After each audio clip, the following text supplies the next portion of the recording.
nung naghumarap sa hearing. Hihinto muna ako dito So binabanggit niya na, yung dalawang tao ko at saka si Orly Gutesa daw nagsasabi lang totoo na naghatid nga daw ng male-maletang pera. Ito sinasabing kasama kapag naghahatid ng maleta Paul Estrada, Mark Tiksay. Maliban doon sa, sabi ko nga kanina, yung Cadiz o maging si Pangandaman. At mayroon din po dito mga kapatid sa mga affidavit po na ito, nababanggit yung isang kontratista, yung taga Batangas, ano pangalan nun? Oo, yung pangalan nun, itong kalaban itong si Leviste. Si ano? Garjola. Garjola. Nabanggit din po dito at bukas po ang aming programa sa kanya pong panig. Pero hindi ho naman may tatanggi, kasama din po siya doon sa isang affidavit nitong taga TPWH. So asan na yung mga contractors? Parang, hello, parang si Diskaya nandidiyan, yung taga DPWH nandidiyan, yung Jinggoy nakakulong, yung Bong Revilla nakakulong. Asan yung iba?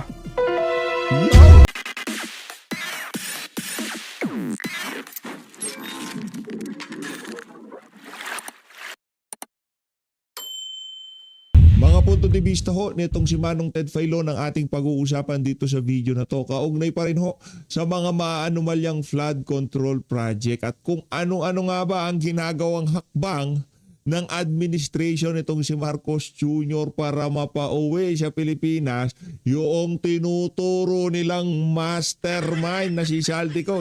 Bago tayo magtungo dito kay Manong Ted, pasadaan ho muna natin itong mga nakita nating larawan sa mundo ng social media na kung saan itong Tulpo Bros namataan, ibang klase. Matitinik ho talaga sila mga kababayan.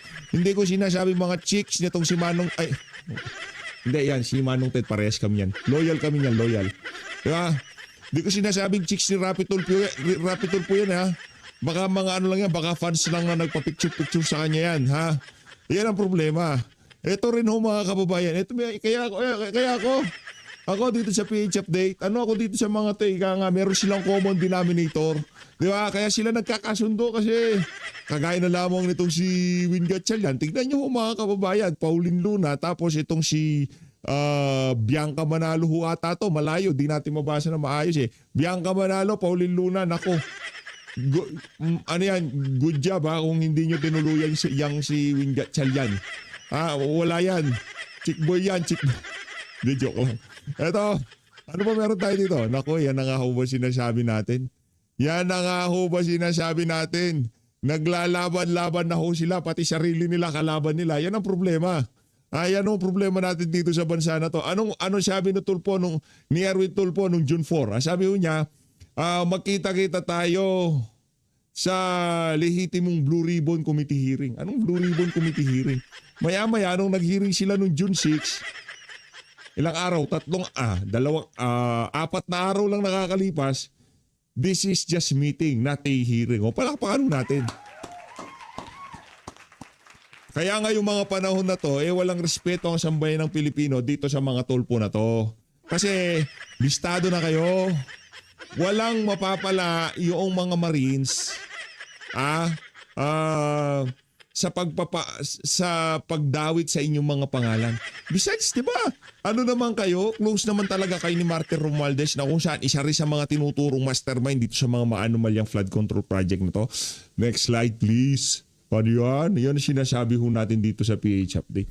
Kasi pinaparatangan ho nitong sira talaga si Rapi Tulfo, yung ating mga magigiting na Marines. Ito, larawan. Ilan lamang ho ito sa mga larawan na naglabasan kaugnay sa pagpaparatang ng kargador, hindi bayani, yung tipong dapat hindi respetuhin yung ating mga magigiting na Marines. Ganon yung gist ng talumpati nitong sira, yung ating si Rapi Tulfo na sira na senador, no?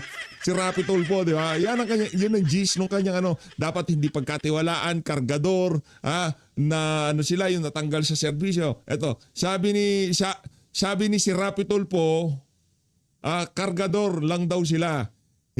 Hindi mga bayani. Ano yan? Kita nyo naman ho mga kababayan, yan ho ang ating magigiting na Marines. Kaya tayo nagpapasalamat at patuloy ho ang ating pagsuporta sa kanila dito sa PH Update. Dahil ika nga ay meron tumayo para para sa kapakanan ng sambayanan. Balita ho natin ha, mula daw sa general hanggang sa mga pinakamababang ranggo, nag-uusap-usap na daw ho sila ngayong mga panahon na to. Ingat-ingat ha. Yung mga high-ranking official nyo, baka kasali sa maletagang. Ipagkaluno kayo ng mga yan. Dahil pag nagkataon, sabit sila dito sa problema na to. Kaya sa haba-haba ng panahon, wala tayong nakikitang galaw ng armed forces. Bakit? Malamang sa malamang, pati yung kanilang mga boss, pinabusog din itong mga magnanakaw na politiko na to. Para nga, meron silang hawak-hawak kung sakaling magkagipitan, di ba? Binatikos ni Atty. Levy Baligod ang pahayag ni Senador Rapi Tulfo na naglalarawan sa 18 Maleta Boys bilang mga simpleng kargador lamang. Ano simpleng kargador? So, kung kargador, may kinarga. Ang tanong, kanino dinala yung kinarga? Di ba? Kung sila kargador, ikaw ano ka naman? Yan ang sinasabi ko. Yan ang aking aabangang pelikula. Rapi Tulfo, the Kargador, di ba? Yan ang literal Kargador, di ba? Lagay lang kata dito ha.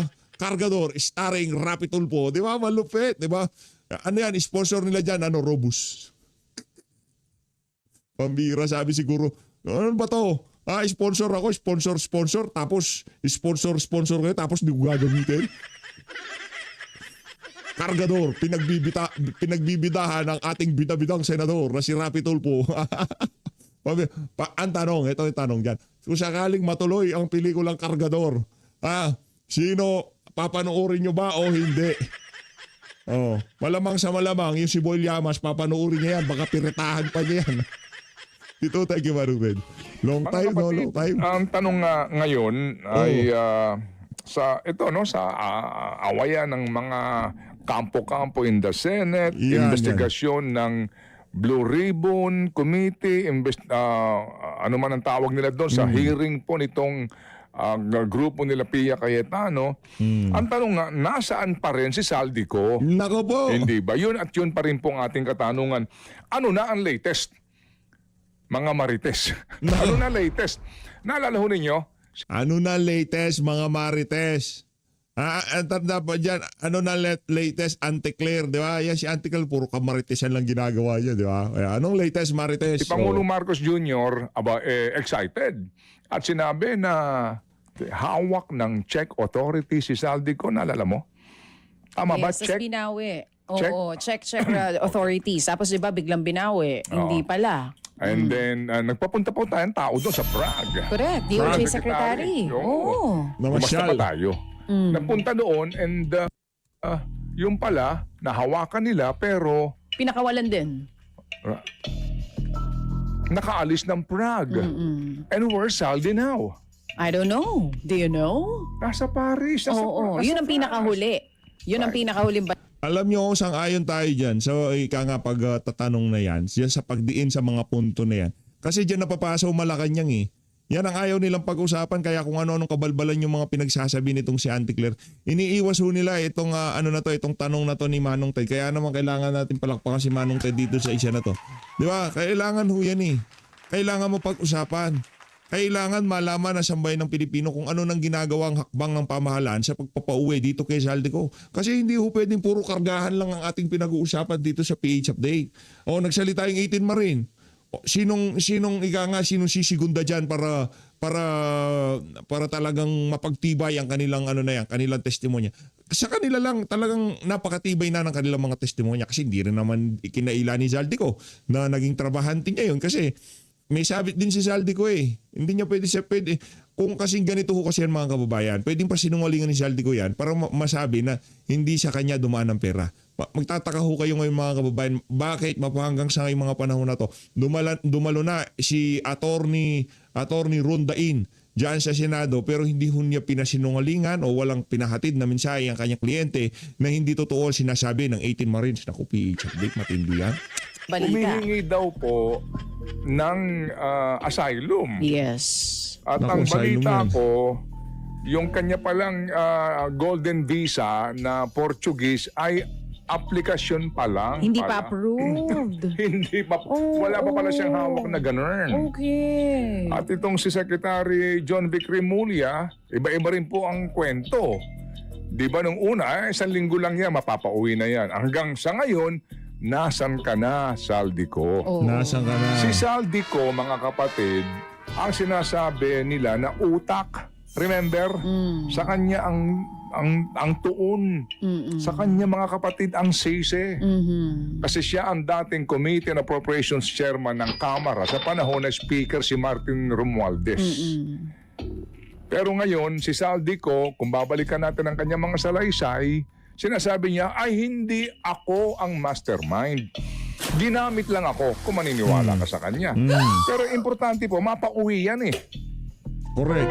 Kailan mapapauwi yan? Talaga bang tinatrabaho ng gobyernong ito na mapauwi si Saldico? Kayo na ho mag-isip. Although yung kanyang asylum application na sinasabi din pong confidential daw, Yeah. ay sa mga bali-balita ko, ang ikinakatwiran niya para siya payagan, makakuha nito pong Asylum.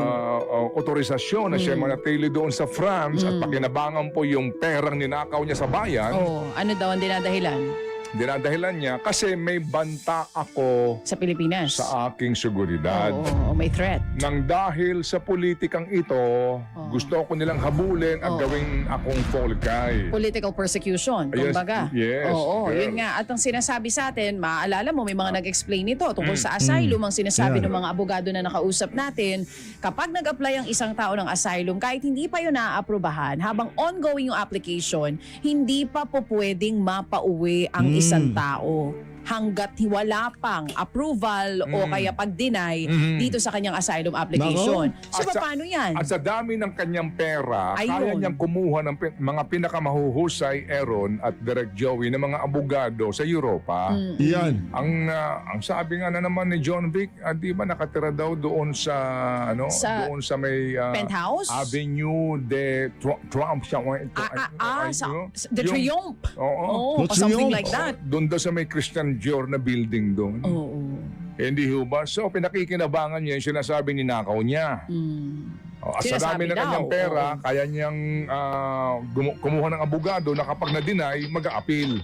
Appeal ulit. So, ang tagal nun. Hanggat sa abutin po ng pagtatapos ng termino ni Pangulong Marcos. Pero ang tanong nga din talaga bang seryoso ang gobyernong ito na pauwiin si Saldico? Gusto kong itanong yan kay Attorney Claire Castro kung ating makakapanayam. Pero sige, hayaan na po natin si Saldico. Kung totoo na itong ombudsman ay naghahanap po ng mga maaaring katibayan o testimonya para talaga matumbok ng lubusan itong si Saldico at maliban sa kanya, ang lahat ng pinaghatiran ng maletang pera ay mapanagot, kailangan nila ng isang corroborating witness. Yung magpapatotoo sa kwento ni Orly Gutesa, sa kwento nitong sinasabing mga 18 bagman na ito, at Yan. maging mismo. Di ba yan ang nga rin nung sinasabi natin? Kaso ang problema, Manong Ted, hindi kasi ika nga hindi paborable sa mga bangag kung sakaling pag-uwi ni Saldico. Kasi maghahalong ba na... Hindi, ganito na lang, Manong Ted. Ako gusto ko yung yung mga nababalitaan natin ngayon na tila bagang ang ombudsman tutuluyan na talaga si Martin Romualdez. Hindi ko alam kung gawa-gawa yan, yung tipong mamagshot siya tapos magkakaroon ng sakit kagaya dito kay Bunuan, hospital arrest, tapos wala na, tapos na. Habang si Jinggoy nagdudusa, si Bunuan ang dami na niya sakit. Strat mo, Bunuan bumenta na yan. Alam na namin yan, akala mo, nagya nga. Ni Saldico. Oh. So ito hong gusto kong tumbukin dito Yan, tumbukin mo, Although Manong. si Saldico meron ng arrest warrant. Ito lang po mga kapatid kung pupuntahan natin itong mga affidavit na ito, ano ba kwento? Yan. Meron pa tayong oras bago mag alas 8:30. Ano ba kwento, girl? Ano ba Ano nga ba ang kwento? Balikan natin. Ang kwento ay bago po itong mga affidavit nila Bernardo, Bryce Hernandez, itong si Alcantara, ang kwento hindi ho ba ang may pakana ng insertions ay si Saldico. Saldico. Nung panahon niya. Yun ang kwento nung una. Insertions. And then pag nagkaroon ng insertion, mga kapatid, meron na pong agad na maagang komisyon doon sa proyekto na identified at pagkatapos kumukuha siya ng pera at yung perang yun supposed to be po ay sinosolo nung una. Kinukuha niya. Pero bandang huli po, lumalabas na nga na Hindi lang sa kanya. he claim na hindi, dinadala sa akin yung pera at ako nagdi-deliver saan? Ayun. Sa Forbes Park. Sa Forbes Park. Ito, babasahin ko na ito ha, para may pagbabasahin po tayo dito. At ito po pinag-uusapan natin dahil ito po naman po ay imbued with so much public interest. Nakatutok tayo dito. And kami po natawag din sa kampo ni Martin Romualdez para makapanayam siya. Tawagan ninyo araw-araw yan, maya't maya, para natin makapanayam. At maging mga kapatid po, itong mga babanggitin po natin dito. So puntahan natin. So ang kwento dito mga kapatid, ang kwento dito nitong si Saldico, kung pupuntahan natin yung kanyang unang-unang statement, noong pong November 14, 2025, last year. Di ba sabi niya, para sa bawat Pilipino, alam ko po na buo ang galit nyo sa akin ngayon. Sabi niya, uunawaan ko yung galit kung bakit, lalo na at malaki ang halagang nakataya. Pero, bago kayo humusga, hayaan ninyong ipaliwanag ko ang buong katotohanan. Ito yung kanyang truth, ika nga. Okay? Umalis siya July 19, etc. para magpa-check up. May mga tawag sa kanya, huwag ka na umuwi, etc. Ito ho mga kapatid, bahagi ng kanyang kwento ito ha. Ito yung bahagi po. Okay. Kanyang sinasabi na yung mga insertions na yan, meron umanong imprimatur din itong si Amena Pangandaman, yung dating BBM na inalis lang. Sinibak ba o umalis o anuman? Sabi niya, sa bandang huli pati po yung mga inaabot daw pong 100 billion insertion, wala pong napunta sa akin. Hindi naman totoo yun. Niya. Hindi naman totoo yun. Manong Ted, isang malaking kabalbalan yun at hindi maniniwala doon ang ating mga kababayan. Ang bait niya, di ba? Ginamit na siya taga-kolekta.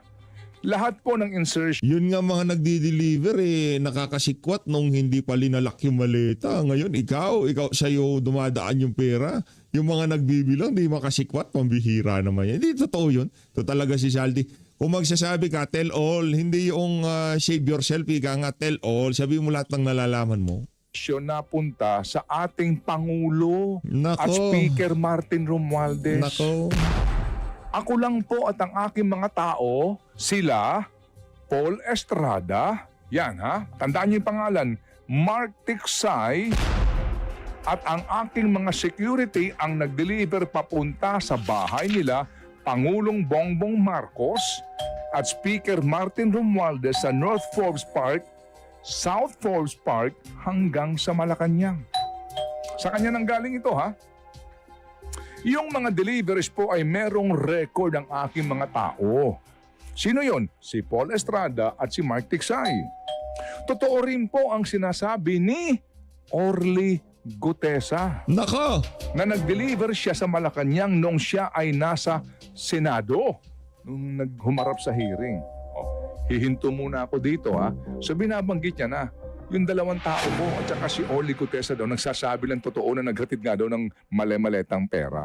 Sige. So, Orly Gutesa at saka itong si Mark Tiksay at Mark Paul Tiksay. Estrada. Meron pa siyang binabanggit.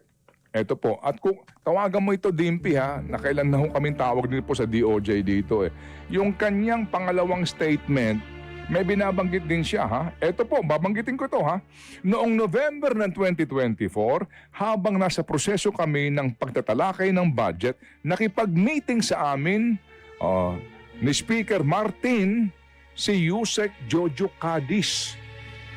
Sabi niya, masama raw ang loob ni Pangulong Marcos.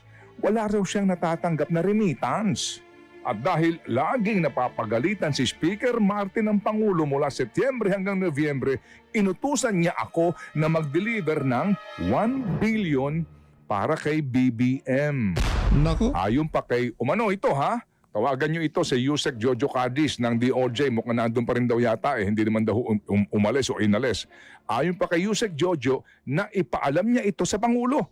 Ang utos sa kanya Ang utos sa kanya ng Pangulo ay mag-ingat at siguraduhin si Yusek Jojo lang ang maghahatid.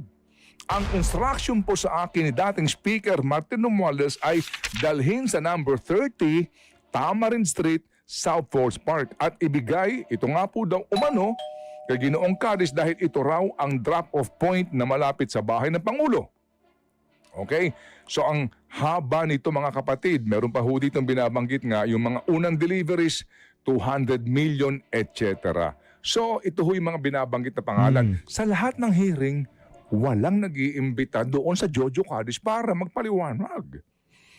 Pansin po ninyo, ang aming programa ay bukas po para sa kanya, ha? Sa kanya pong panig sa isyong ito. Kudos, ito po'y kudos, binabasa ko lang. Kudos kay Manong Ted, kahit na minsan medyo bumabaling yan. In fairness, sa lahat ng news anchor, reporter, dyan sa mga coops na mainstream media, except sa Net25 at SMNI. Ano yan hindi natin pwedeng parehas yan dalawang istasyon na yan sa mga traditional mainstream media, di ba? Wala yan, mga mainstream media talagang katangi-tangi. Itong si Manong Ted na talagang makikita natin yung pagbalanse niya sa kinabukasan ng mga ordinaryong Pilipino na kasaalang-alang dito sa usapin na to. At kung bakit tayo naghihirap ngayong mga panahon na to dahil yan sa pagkarga nitong si Rafi Tulfo. Papanoorin ko yan kung sakali. Nakmanto ka. Talagang dyan natin makikita kung paano kumarga itong si Rafi. Tamang, gaya po ng ating mga napanood po sa kanya pong inilabas na video statement, pero bukas ang aming programa po para sa kanya. Kasi nga po, importante ito. Mga kapatid, importante ito na balikan natin ito, nakakalimutan natin eh. Sa mga hearing ng Blue Ribbon, sa lahat ng mga hearing, pati sa Ombudsman, walang napag-uusapang ganun mga pangalan. So, balikan natin po itong affidavit. Hindi ho ba ang kwento rin po nito pong si Orly Gutesa sa kanyang pagharap sa Senado? Number 15 sa kanyang affidavit. Tuwing may duty detailed basura, may pupunta na tao na magdi-deliver ng basura at i-receive ni John Paul Estrada at Mark Tiksay. Kasi sinasabi po nitong si Saldico girl, yung pera, hindi naman siya ang kumukuha sa kontraktor direktamente. Galing sa mga taga-DPWH. Yung iba. So sinasabi po ni Gutesa, yung John Paul Estrada at Mark Tiksay, ang executive assistant ni Congressman Saldico at sila ang mga details sa mga ganyang activities. Meaning, sila ang tumatanggap sa mga idinideliver na pera. At sila po yung sinasabi ng 18 na mga kalalakihan na nakasama daw po sa naghahatid. Remember? Ito na. Okay. So ang source ng pera ay ito pong DPWH. Ito ang statement ni Henry Alcantara. Kailan ba nabanggit ang mga pangalan na iyan? Remember, naghahatid doon sa Shangri-La, doon sa kanyang kondo? Ang haba ng kwento nito. Balikan lang natin, Number 31 sa kanyang affidavit. Ang pambayad po kay Kong Saldi ay nanggagaling sa mga advances mula sa mga kontratista. Pero hindi na alam ng mga kontratista kung para kanino ang advance. Ang pera na nakalaan para kay Kong Saldi ay dinadala sa akin. Sa kanya raw, Ako naman ang nagdadala o naghahatid ng hinihinging porsyento ni Kong Saldi sa iba't ibang tao. Katulad nina Elias Paul at Elias Mark. Nako! May isa Naloko o dalawang na. beses na dinadala ko sa parking lot ng Shangri-La Hotel Bonifacio Global City Taguig ang porsyento ni Kong Saldi. Paminsan-minsan naman po'y hinahatid ko ito sa kanyang bahay sa Ladybug Street, Valle Verde 6 sa Pasig. So, eto na po din yung mga halaga na inihahatid. So balikan lang natin tong kwentong ito. Sa lahat ng hearing, ni walang picture ng Martisay na yan o Paul Estrada na yan Di ba? Anyari? Hindi, nung sa kay Senator Rodante Marcoleta, meron picture yang si Mark Tiksay at itong si Paul Estrada. Pinalabas yung mga larawan nila. At saka yung privilege speech nitong si Bida-Bidang Ping Lacson, alam ko meron din pinalabas na ano yun. Ay wala, ano lang, doon lang sa huling hearing ni Sen Dante, doon natin nakita si Paul Tiksay at si Mark Estrada. Talaga bang gusto nating malaman po ang punot dulo nito? Nagsasabi ba ng katotohanan itong mga gumagamit ngayon sa pangalan ng Mark Tiksay at Paul Estrada sa kanilang affidavit, itong 18 kalalakihan na ito? May mga ganun pong mention. Hindi ko sinasabi na totoo ang kanilang affidavit, pero may mga binabanggit silang pangalan. So kung nais natin ang katotohanan dito, asan na itong dalawang ito? Yeah. Sa noong pa man po, binabanggit na yung mga pangalan, pero hanggang ngayon, hindi natin alam ang itsura ng mga taong ito. Para bagang, bakit ni minsan hindi na-imbitahan ito? Bakit hindi minsan nagpadala ng subpina? O bakit walang arrest gaya ng ginawa kila Diskaya?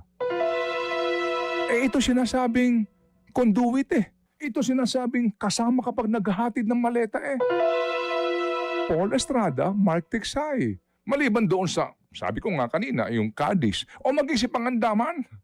At mayroon din po dito mga kapatid sa mga affidavit po na ito, nababanggit yung isang kontratista, yung taga Batangas, ano pangalan nun? Oo, yung pangalan nun, itong kalaban nitong si Leviste. Si ano? Garjola. Garjola. Nabanggit din po dito at bukas po ang aming programa sa kanya pong panig. Pero hindi ho naman may tatanggi. Kasama din po siya doon sa isang affidavit nitong taga DPWH. So asan na yung mga contractors? Parang, hello, parang si Diskaya nandidiyan. Yung taga DPWH nandidiyan. Yung Jinggoy nakakulong. Yung Bong Revilla nakakulong. Asan yung iba? Yo! Galing nung punto nitong si Sen Dante. Walang Garjola. Walang Martin Romualdez. Walang Saldico. Anong natawa? Naloko na. Walang pangano natin. Ito si Manong Ted.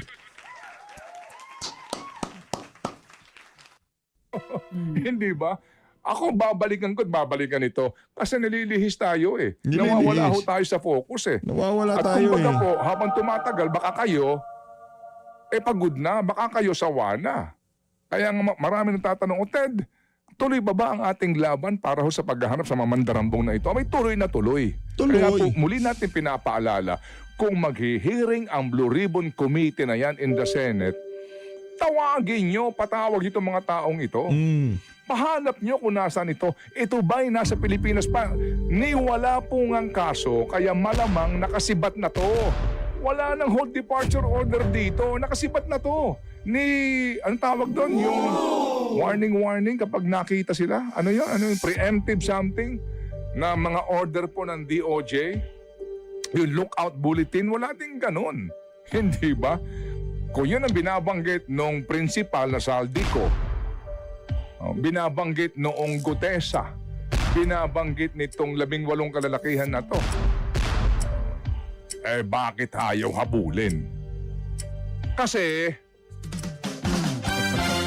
Ayun, think about it. Ayun na nga mga kababayan. Palakpakan muna natin. Ito si Manong Ted. O tagal tayong di nakakabisita dyan sa programa niya na yan.